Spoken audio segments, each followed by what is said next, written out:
come on. Yep, that's me. I bet you're wondering how I got here. Oh.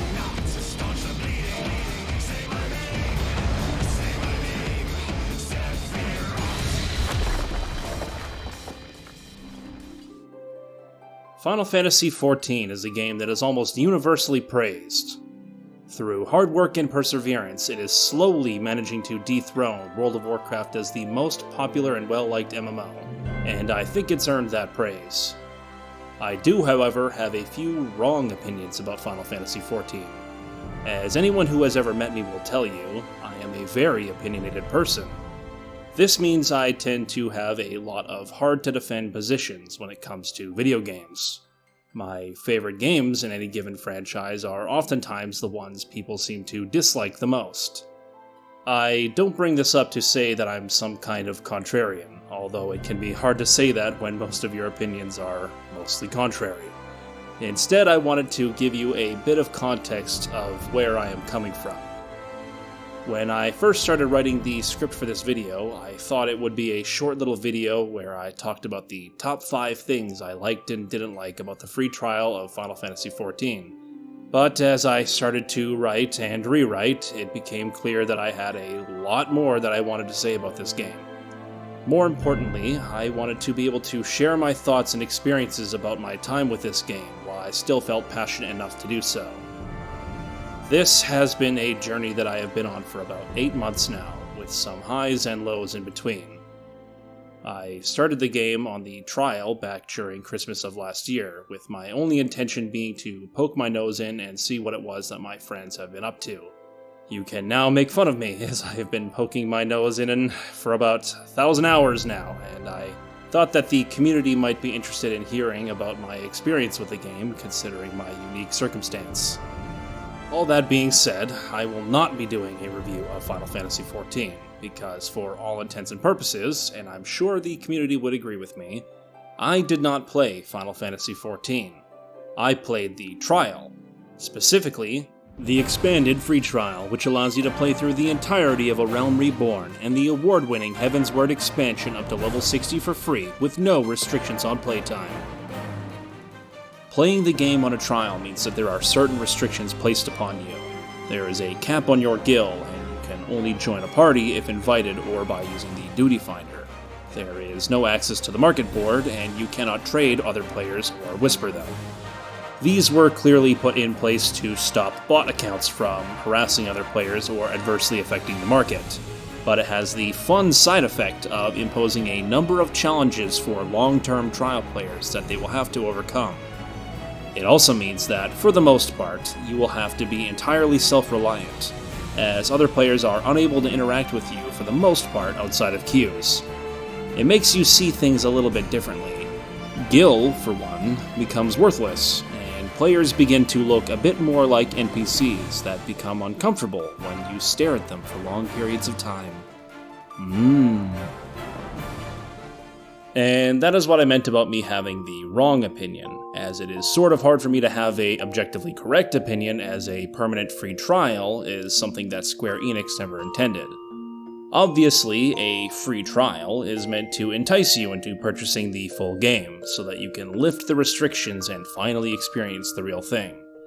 If this were a supermarket, Square Enix would be standing at their table offering a plate full of pepperoni samples or whatever, with the actual product sitting just behind them, hoping to entice new consumers.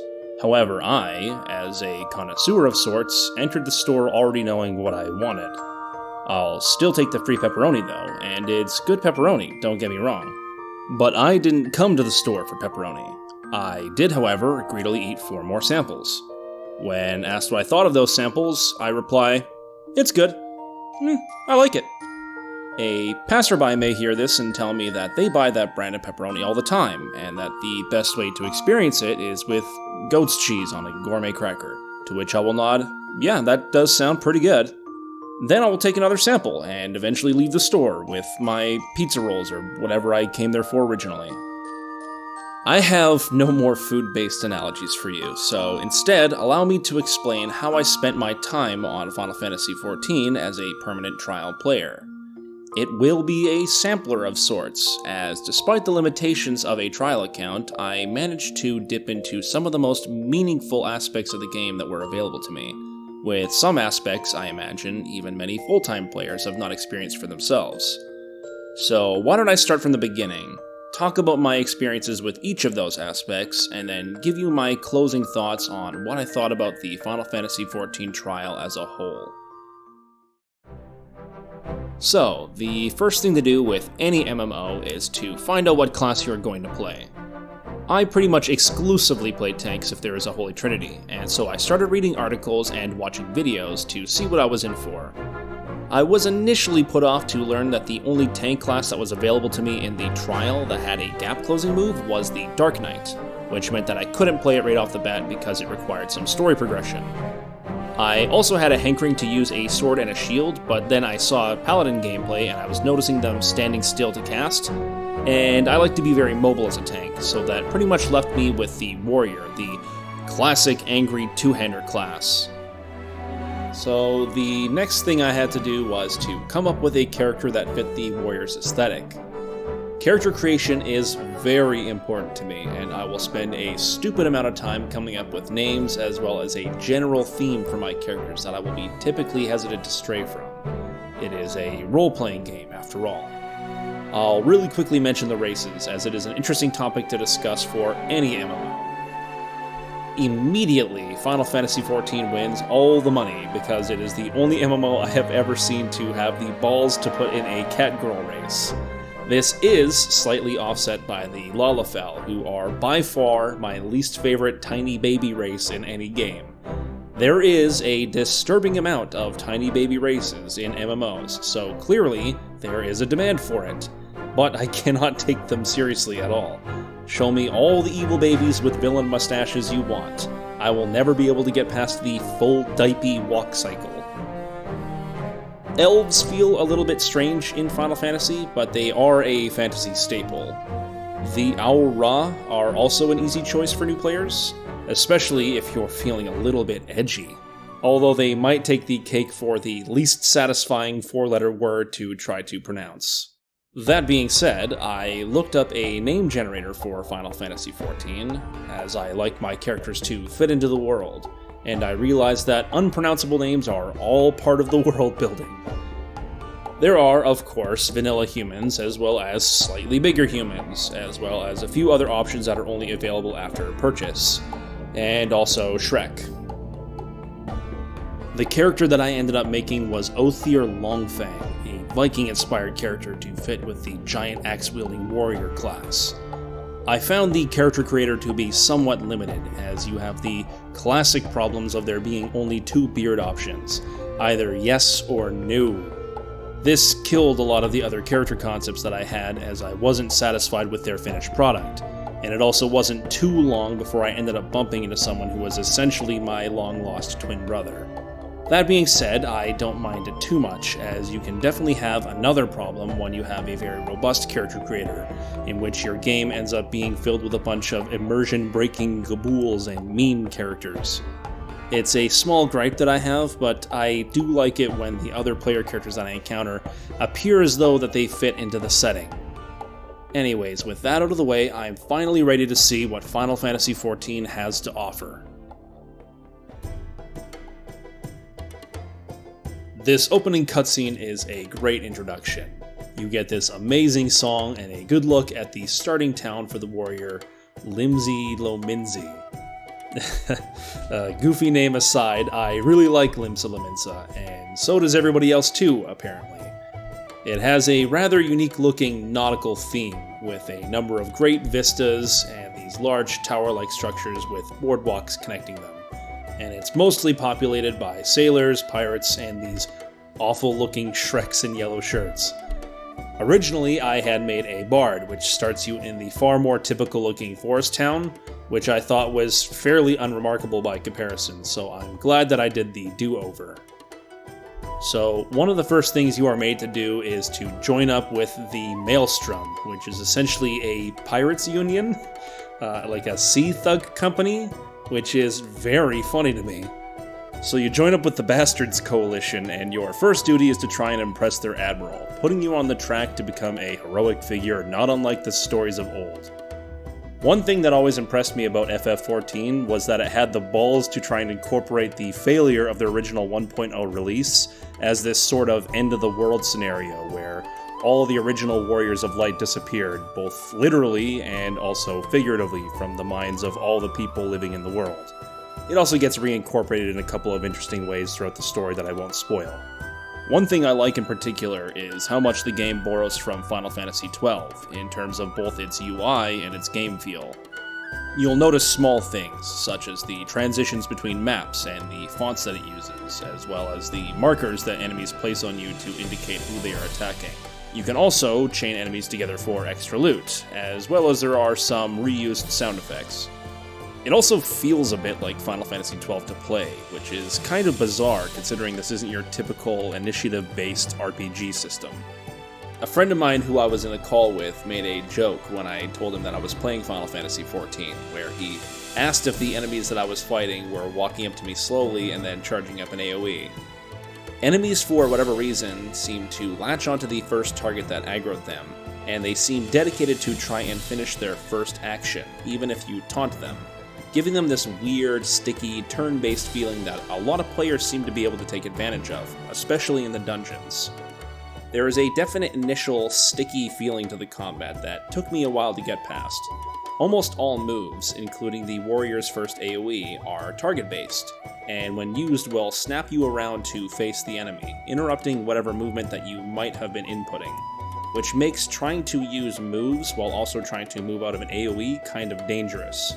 Tab targeting also never seems to quite get the guy that I want, so I find myself simply clicking on targets.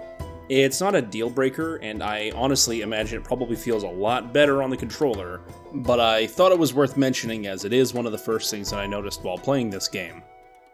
So let's skip forward and talk about dungeons, as they are among the first challenges that you will encounter while progressing through the game. Eventually the main storyline will bring you to the first set of 3 dungeons. When you get to that level, you are directed to a character referred to as the Smith, who is also awkwardly placed next to an NPC that offers equipment repairs, which isn't confusing at all. The Smith offers to teach you the role of your class before you queue for your first dungeon, which is honestly fine by me, as I wanted to see if there was any specific tanking mechanics that were unique to Final Fantasy XIV. As it turns out, not really, but it is a good refresher, as the last few MMOs that I played didn't really have traditional class roles. I'd recommend doing these, not only because they give you a set of really hard to replace gear, but also because it does a decent job of preparing you for a dungeon.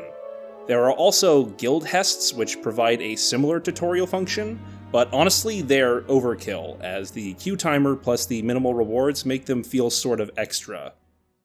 So, admittedly, my first dungeon experience was a bit tainted. I was focused on leveling at the time, and I had been told by just about everyone that I had talked to that the main storyline was the way to do that. The first 3 dungeons come one after the other in the story, so if you want to progress, you're going to have to hammer those out to continue. I did not queue for Satasha, but instead I walked into the dungeon with 2 blue mages, who proceeded to obliterate everything in one hit using 1,000 needles. And I didn't really fully understand what was going on, so I just walked through the dungeon like an awkward third wheel as everything died before I could even read their names. The next dungeon I actually got to tank, and I was urged by my party to pull pretty much every single enemy all the way up to the first boss, despite me not really knowing where that was. I was hesitant to do this, as I only had one AoE move at the time, and I expected maintaining threat from the healer to be more difficult, like in other MMOs. To my surprise, in Final Fantasy XIV, you can basically spit on an enemy, and so long as your tanking stance is on, they will almost never, ever break away from you. And considering how the enemy AI works, you can actually effectively outrun the enemies to prevent any damage being done to you. This was completely baffling to me, and it still sort of is. It seems as though the developers caught onto this strategy, as many, if not most, of the harder dungeons that come later employ some form of barrier to prevent you from grabbing the entire dungeon, which I don't really feel like is the correct solution, I mean, if a group is strong enough to take out the entire dungeon, why stop them? It's possible to do this in other games as well, although it does typically require a little bit of coordination and planning. Another small gripe of mine is that most of the dungeons are locked behind the story, which I suppose isn't really a problem if all you want to do is to level up. But I genuinely enjoy tanking, and I would prefer to be able to progress through the game through dungeons if possible, as it allows me to get more comfortable with my class. That being said, the dungeons seem to pull their punches until you get to about level 50, where the enemies finally start being able to hit hard enough to really fuck you up, or they will start channeling a spell that, if completed, will start to make things really hard for you. Boss strategies on the whole for these dungeons appear to be much harder to deal with as a DPS or a healer, as the tank's HP pool really lets you get away with a lot of nonsense, especially if you're bringing potions with you. One great feature that Final Fantasy XIV has is the ability to run dungeons with a squadron of NPCs, which is really great if you want to keep running the same dungeon over and over and over again and you don't want to deal with a queue, which is especially useful if you're a DPS class, which has a much longer queue than a tank does. And this leads me into discussing the next aspect of the game that you'll run into, the Grand Companies. I really like the idea of the Grand Companies. I assume they don't play a large part in the current patch, but they will take up a significant portion of your time during the trial. You choose a faction between picking your favorite colors between black, red, or yellow. There is the Immortal Flames led by this bull-helmeted badfucker named Raubon.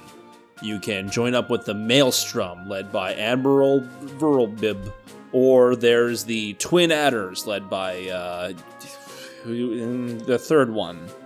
Each are essentially a military organization that you can join up with and gain ranks in by participating in world events, which gives you access to a few perks, such as emotes and items that you can use for specific crafting. They are also how you unlock your first mount. The best feature by far is the Squadron, which you are given command of past a certain rank, which are a group of NPCs that you can hire out to go on to missions and to earn experience and gain rewards. To unlock new recruits, you complete challenges, and then you review new applications in your barracks. And later on, you can dress them up in whatever uniform that you want. I went with a Final Fantasy VII Turks aesthetic, because literally everybody looks good in a suit. It becomes a daily ritual to pop in and to send your team on a mission so that they can slowly progress.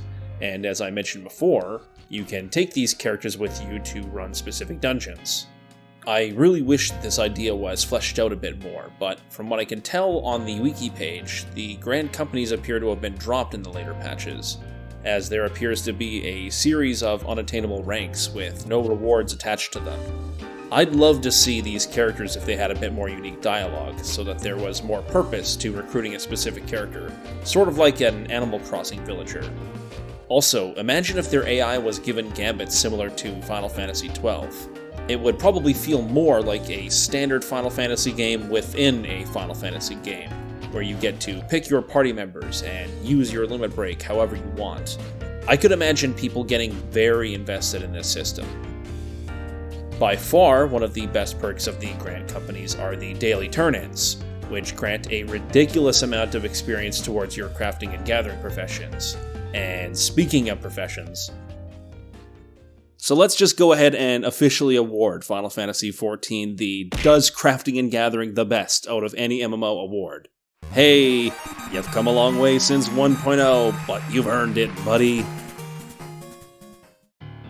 So I initially discovered crafting after I stumbled into the Ixal Beast Tribe quests, as I was curious to learn why the angry green bird people who worship the objectively best primal were asking me to help. As it turns out, it's because you can help build these bird people a flying machine, which is very funny to me. These bird boys ease you into the system by giving you crafting missions that can be completed by any profession, and they have you building out components for their hot airship balloon. And by any profession, I mean literally any profession, as you can sit there and cook up an engine part, which seems very ill-advised, but it is very funny. The idea behind this system is simple. Each profession has its own crafting class, which starts out by using very basic components that you could just buy in order to craft weapons and armor and so on, and higher level recipes require more complex crafting materials.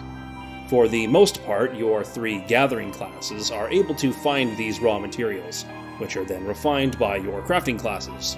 As you level these different professions, you unlock new skills just like any other class. With gathering classes, these abilities will help you to find raw items in higher quantities as well as to improve their quality.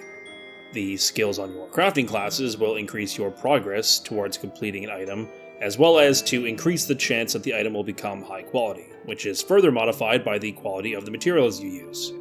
There is a neat minigame here, as you can expend your ability to try and give yourself the highest chance of a high quality product, which are either a statistical improvement from a standard item or a specific requirement in certain quests. After hours of crafting, you will eventually learn what your optimal crafting rotation is, only to then realize that there is a website that can do all that optimization for you. You will learn pretty quickly that you can't ignore other professions, as every profession requires components from the other. Only your armorsmith can make you rivets, and your carpenter will need to craft the lumber, and you'll eventually need to fish up a hammerhead shark and turn it into oil for some reason. Thankfully, you can level your other classes using daily turn-ins at your Grand Company, or the previously mentioned Green Bird people. As a permanent trial player, your inventory is going to be completely ruled by crafting. And to a lesser extent, your endgame will also require crafting, assuming that you actually want to use the items that you find off of bosses, seeing as that you can't really sell them for money. One of the most daunting tasks I have ever undertaken in any MMO has been to try and craft endgame gear for both A Realm Reborn and Heavensward, with 99% of that struggle being due to the fact that I just didn't have access to the market board to simply buy what I was missing. Just like my ancestors, I needed to toil in the mud, collecting every iron-laced pebble in the land to build my equipment. Why go through all this trouble, you ask? It's simple. Fashion. Fashion. Style. Look. As any experienced MMO player knows, fashion is the true endgame. In this sense, the trial is only really limited by the gear that is equipable at level 60 or below. While this means that you will never wear the high-level Dark Souls armor, it also has the side effect of making your own fashions pretty unique, as not too many players are using the harder-to-craft gear from older expansions. A good portion of the player base typically uses modern-looking fashion, things from the cash shop which are a no-go for you, or nothing at all, which has been available to you from the start of the game. You're already halfway there. Your best options are going to come from either level 50 and 60 crafting, or from raids and boss trials. As I mentioned before, crafting my first set of fashionable gear was the first major milestone that I set for myself. I found a few endgame recipes, and I saw how they looked together, and I decided that's what I was going to go for, with no idea as to how many dozens of hours that was going to take me. Do you know how expensive it is to try to make your own demi-materia at level 50? Very expensive. I probably spent around 2 million gil just buying items to desynthesize in order to find other items that cost maybe 500 gil on the market board, only to have to grind that cash back up and do it again. Similarly, I would have to run these same few raids over and over again in order to hopefully, maybe, receive a single piece of Allagan Woots out of the 14 or so that I needed. In total, it took me about a month to create, but in the end, I was really happy with the finished product. At this point, however, I was finally starting to dip into the other tank classes, so I needed to find armor for them as well.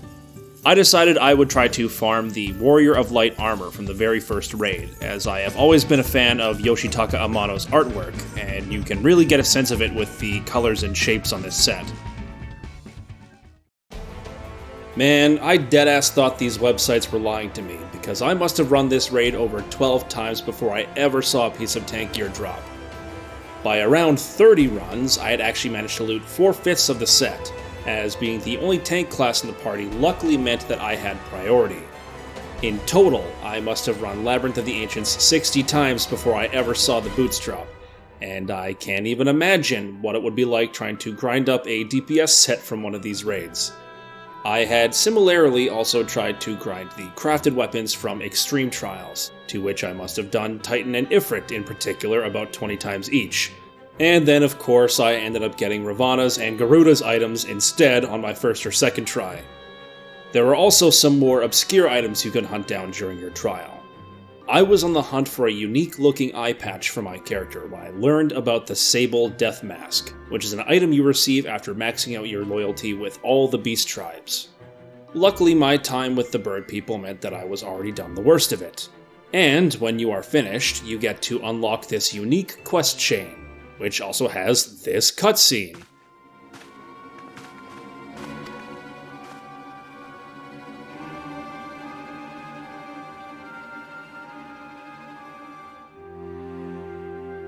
And I thought that this was worth showing for some reason. I think that's enough of the fashion for now, as it's time to talk about the actual most important part of Final Fantasy XIV.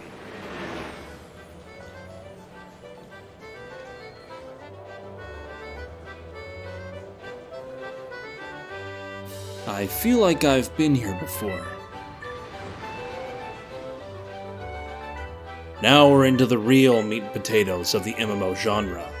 After spending hours at the Phantasy Star Online 2 roulette wheel, and now an equivalently embarrassing amount of time at the Gold Saucer, I am now convinced that your game needs a casino for me to care at all. This casino works a little differently, as you don't really bet your earnings so much as you play mini-games for Golden Saucer Fun Bucks. Yay! There is actually a surprising amount to do here, as another milestone of mine was to get the Fenrir mount. Fenrir is a semi-prominent figure within the series, and I wanted the big icy wolf mount as it went well with my grizzled Viking man character. Anyways, this sucker's gonna set you back 1 million fun bucks, so it's time to start talking about how you're gonna earn those fat stacks. Number 1 on the checklist are the challenges which reset each week. Doing these are relatively simple, such as completing 3 minigames, which will grant you a flat 1000 MGP. You're not the right cactus man. Get out of here. Leave! Next up is Cactpot, which is essentially a free lottery that you can enter into once weekly. And it also has its cousin, the Mini Cactpot, which are a set of daily scratch tickets that you can pull. The mini variety is what we care about, as on average they provide a much bigger payout. If you have your Grand Company squadron able to do high-level missions, one reward that you can get is this ticket that increases your winnings by 15%. Pop one of these bad boys and then scratch your ticket in a triangle pattern like this.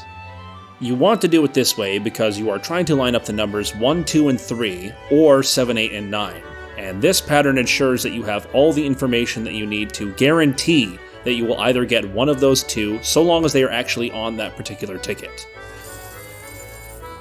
The fashion show is the real breadwinner, which allows you to win a prize of up to 60,000 MGP every week, and is made completely trivial if you follow this guide by this fine gentle person on Reddit.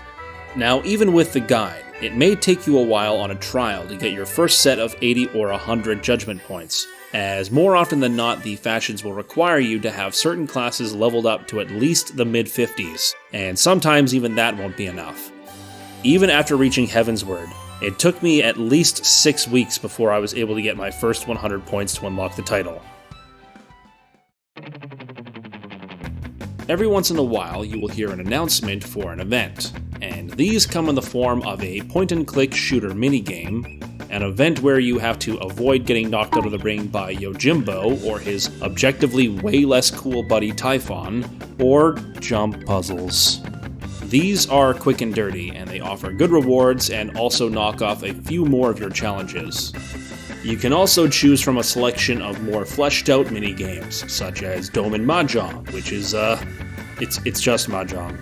There is Lord of Verminion, which is this weird RTS-style game where you get to use the collectible minions that you can find, which also has a few exploitable strategies you can use to get paid out in fat stacks. Then there is Triple Triad.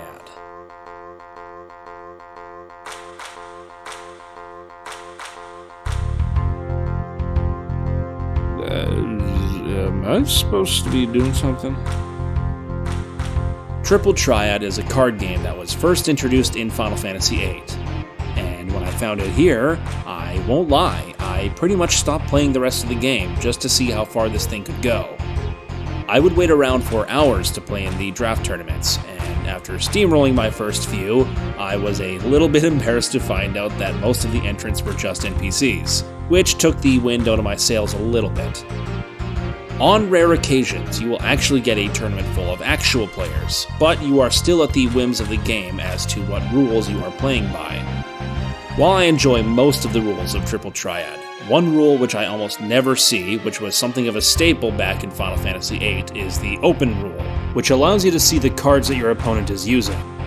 In a traditional card game, this rule would suck wild amounts of ass. But I've always seen Triple Triad as a game more similar to something like chess, but with deck building elements. It is a game of patience that involves exploiting whatever you or your enemy has set up. With the same and plus rules on, any two sets of numbers that touch each other has a chance of setting off a chain reaction that will essentially win you the game. And without being able to see what your opponent is going to place, anything that you try to set up will almost definitely blow up in your face. I have found that the best strategy in this case is to place your cards in such a way as to avoid this from happening entirely. And then hope to hell that your opponent leaves you an opening so that you can place a card that they couldn't see, and then completely devastate them in one move. It's still a lot of fun, but my preference is for the original, as it lets you bully everyone into using whatever awful rule set that you've concocted. So the surprise winner of the casino is Chocobo Racing. At first I only did this because the challenges offered a massive payout towards my mount, but by the time I was done, I was actually spending more points than I was making. Chocobo Racing is essentially a really slow, janky version of Mario Kart, and I hate Mario Kart, so I have no idea why I like this so much. There's an interesting Pokemon-esque breeding mechanic, which allows you to invest a stupid amount of time into creating the genetic Super Chocobo. You can teach your Chocobo a utility skill or a passive that it can use during the race, such as a speed boost or increased stamina so it can run for longer. And you can also inherit one of these abilities from the Chocobo's parent.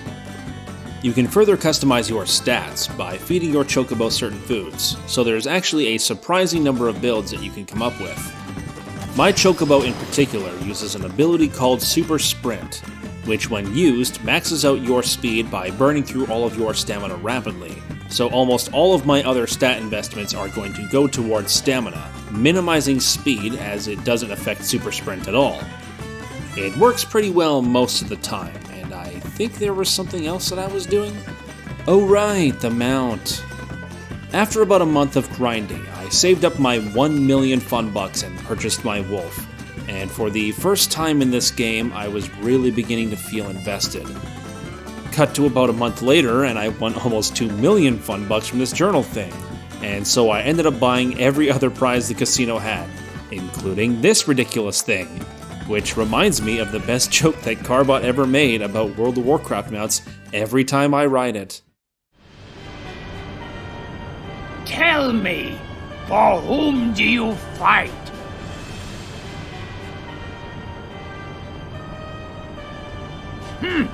How very glib. And do you believe in Orzia? So this is the section of the video that I am most hesitant to talk about, as the story seems to be something that a lot of players are invested in. I have a few criticisms I want to get off my chest, and if you'd like to skip ahead or end the video here, please feel free. You can also take the following with a heaping teaspoon of salt, because I have only completed what story was available to me up to Stormblood. Without getting into spoilers, my biggest gripe isn't with the story itself, but with how it's told. In order to unlock content in this game, be it the raids, dungeons, or even certain classes, you need to get to a certain point in the story. This is no small time investment either, as there are something like 170 some odd quests before you even reach the endgame of A Realm Reborn. If this were a single-player game, I would have no problem at all going through the story at my own pace, which is definitely what the community asks you to do, and that was no secret to me when I started playing. That being said, having a very linear story set in an open-world MMO feels like a strange choice to me, and it started to feel like a chore that I had to keep hacking away at in order to get to a point where I could play with my friends, which is why I started playing to begin with. One of my friends in particular ended up quitting the game at around level 40, because when they learned how much of the story they had left to catch up on, it seemed too daunting for them to want to continue. It also doesn't help that a lot of the earliest parts in the story of A Realm Reborn feel sort of unimportant to the greater plot, and by the time that I got to the introduction of Cid, my brain had already started treating these story quests like an obstacle. I ended up looking up the main quest line and seeing what trials and dungeons they unlocked and when, and then I would rush through until I could queue as a tank in something new, as I wanted a change of scenery. I did eventually go back to the inn and then re-watch the cutscenes that I had skipped all the way up to Heavensward, and I don't really regret having done it that way, nor do I feel like I have missed out on the story by having skipped those cutscenes during the dungeons. A Realm Reborn is definitely the big offender here, especially the grind at the end towards unlocking Heavensward, as it really does begin to feel like a grind. My biggest surprises came from Castra Meridianum and the Praetorium, which serve as the end to the original story of Final Fantasy XIV, and also feature unskippable cutscenes that you have to watch each time that you come here. This includes a few that come during the middle of a poll, which made me absolutely shit my pants the first time coming through as a tank, as all I could do was imagine an army of invisible assholes kicking my head in the whole time while the game was busy showing me a shot of the sky. It sucks because the rewards for these dungeons are great, and so there's a lot of incentive to keep doing them again and again, although I wish the rewards were based on clearing a long and difficult dungeon and not sitting through what feels like an hour-long cutscene. On a secondary note, it feels a little strange to make raid content a part of the main story, as I am used to MMOs having some players who are only marginally interested in the PvE content, and might play a game for years without ever doing something like a raid. I assume my opinion here is very unpopular, but I also don't feel like I'm 100% alone in it either, as it would seem that there is at least some demand in skipping the story altogether, although I would never recommend doing that. My preference would be to have no dungeons at all as part of the main story, as I don't really like the idea of breaking up the pacing of the story by adding in a queue timer. Alternatively, I'd replace those quests with a single-player version of the dungeon that you would run through with the story NPCs, as I think that would help to get you more attached to those characters, as well as not force you to queue up for a dungeon if you aren't up to dealing with other people. I get like that sometimes, where it's late at night and I just want to play something as I begin to wind down for bed, and I don't really have the energy to work with a party or potentially make mistakes in front of them, or whatever else might happen. Alright, I'm done having a baby boy meltdown. If you think that I was too unfair in this section, feel free to unload on me in the comments, but for now I'm going to move on to the most important part of any MMO, and that is the setting. The setting of Final Fantasy XIV is fantastic, and it is easily the strongest aspect of the game. You can tell that this game was made for the fans, and it was probably made by the fans as well. There is an incredible amount of love that is put into the reimaginings of some of the series' most memorable characters, as well as the music themes, which I will get into a bit later. Final Fantasy as a franchise is well known for its reuse and reincorporation of certain character designs, which gives it a very strong library of references to draw upon when building its world. I mentioned the Final Fantasy XII references before, and you can see a good bit of it in the designs of the Garlean Empire, as well as obvious Final Fantasy VI references, with certain models and even concepts being faithfully recreated, such as the Magitech. The strongest of these references are the Primals, who as a group serve as the original antagonists of the setting alongside the Empire, and are also the largest demonstrable threat to the people living in this world. They are also essentially near-immortal godlike entities that have influence over a specific tribe of beastmen. With mind control-like influence over their followers, they are able to resurrect themselves so that they can enact their revenge on the land and the people around them, making them more like natural disasters that can only really be mitigated rather than fully dealt with. This is also the in-game lore reason as to why many of the bosses can be fought over and over again, which I think is really clever. I cannot stress enough how much I like the core concept of the Primals and the influence these godlike creatures have over their followers, and it's really cool to see how this idea gets expanded upon as the story keeps progressing, even into the current patch. With the Primals in mind, I am now going to reach in and pull out a double sampler here as I talk about my two favorite aspects of literally any video game. As a developer, the only thing that you need to put into a video game to make me happy is at least one medium to above average boss with a slapper of a boss theme, and this game has both of those things in spades. I've already gushed a little bit about the Primals, but man, what a fucking cool way to let your fans kick the heads off of all their favorite summons and bosses. Trials are probably my favorite format for a boss fight in an MMO. Setting aside the occasional 30-minute queue, sometimes all I want is to be able to re-challenge a single boss because I liked fighting that boss so much, and I don't really want to spend any time in a dungeon or a raid to get to that fight. I feel like Square really busts out the big guns for the trials in particular too, as you can get really merciless with the difficulty if all you are fighting is a single boss. This is where I think that A Realm Reborn actually really shines, as it has access to the biggest list of fan favorites, and it doesn't seem to pull its punches on the extreme trials. So let's talk about a few. Titan, my boy, whom I will grapple with to the last, is this huge sumo wrestler looking mountain oni who is looking to grind some overdwellers under his heel. His fight involves 5 distinct phases, each of which turn up the heat a little bit more as he slowly breaks away the stage. And unlike some later boss fights which do nearly the same thing, your body isn't going to be neatly recovered so that you can easily be revived by your healers. No, fuck that, you are just dead, and that's great. Did I mention this guy has 5 boss themes, 1 for each phase?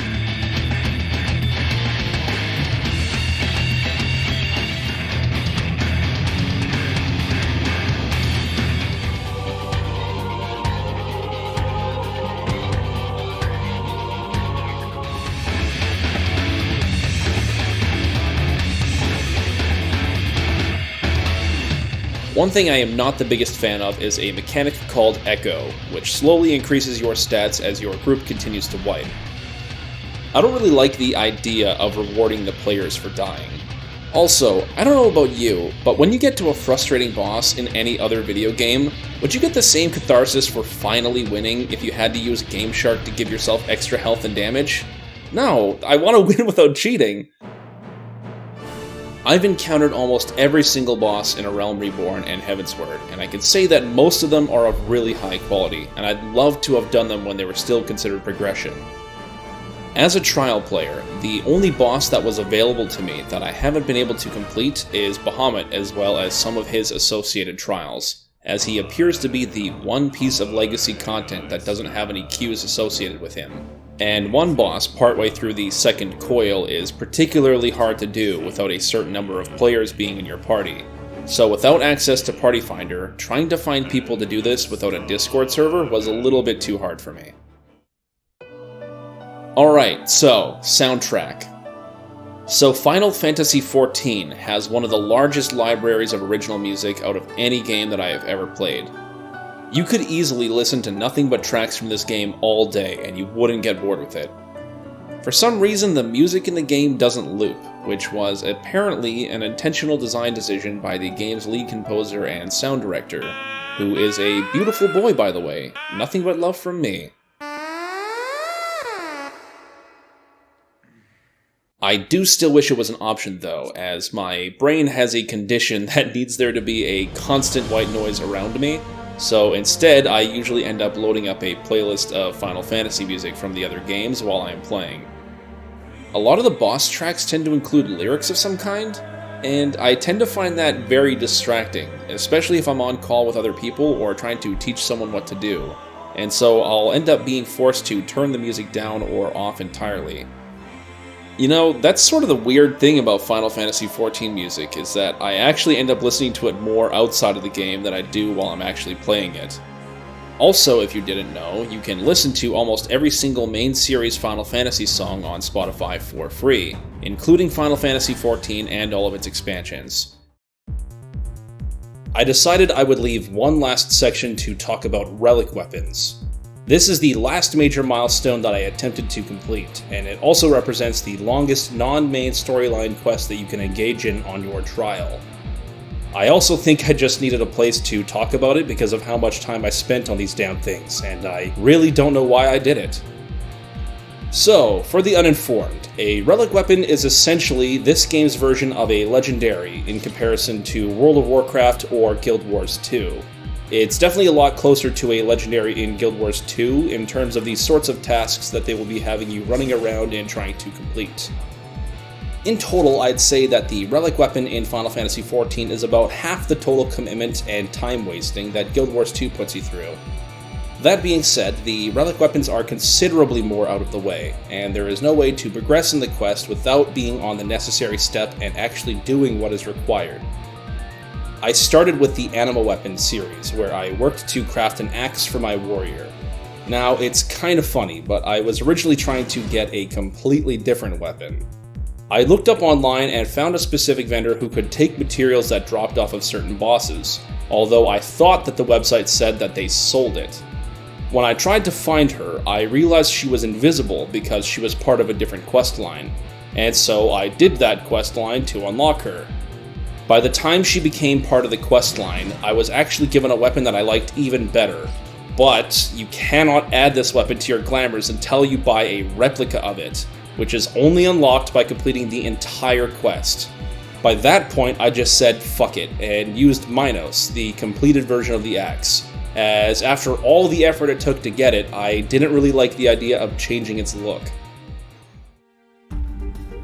After engaging in that story, I was sort of curious to know what the level 50 version of the Relic Weapons storyline was like, and so I settled on a quest to unlock the Excalibur for my paladin, purely because it is one of the most iconic weapons in the franchise.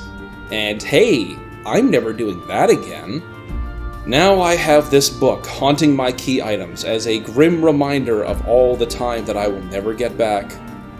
By far the hardest part of this quest is gathering the materia, which if you aren't on a trial is probably by far the fastest part. But with no access to the market board, that means you have to craft all 75 materia yourself. And because of RNG, it's likely going to be a lot more than 75 materia. Like, a lot more. But in the end, I am glad that I went through it, as nothing makes me feel more like a warrior of light than donning the classic armor while wielding both the legendary shield and blade. So, to wrap up this long-ass video, I wanted to share my thoughts on my overall experience with the game. As a whole, I would say that it has been a very positive experience, and definitely worth the hundreds of hours that I have sunk into it. I mean, I wouldn't have spent this much time on it if I didn't enjoy what I was playing. That being said, I am probably not going to end up getting the full game anytime soon, as I am not looking to lock my character behind a subscription fee, and I kinda feel like I already got a lot of what I was looking for out of the game. Final Fantasy XIV managed to keep me logging in and day out for the better part of 8 months, which is a lot more than I can say for the last 2 games that I played. One being the legacy of my favorite MMO and franchise, while the other being the sequel to my favorite game of all time.